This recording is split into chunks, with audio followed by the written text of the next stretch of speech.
Story हाया भूतिया hostel का कमरा नंबर 13 साल 2008 में राजस्थान में एक नया बॉयज हॉस्टल खुला। देखते ही देखते सारे कमरे छात्रों से भर गए सिवाय एक कमरे के।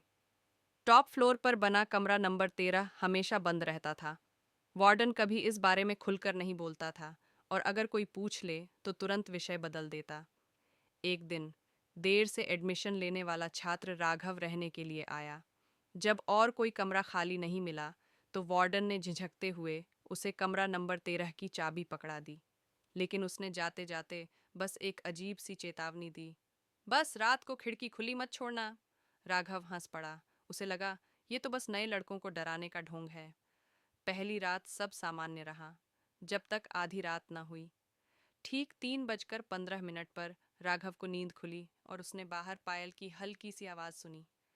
छन छन की गूंज गलियारे में फैली थी। वह दरवाजा खोलकर बाहर निकला, लेकिन वहां कोई नहीं था।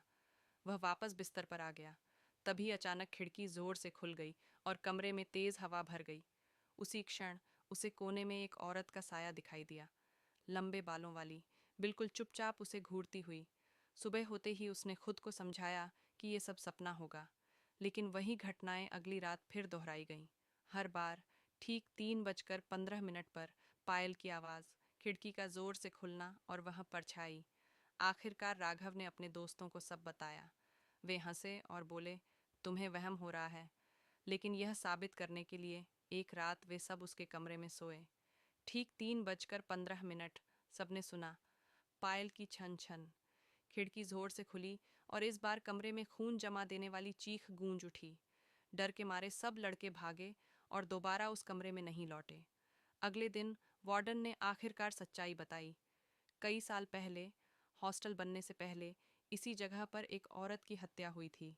उसका शव इसी नींव में दफना दिया गया था।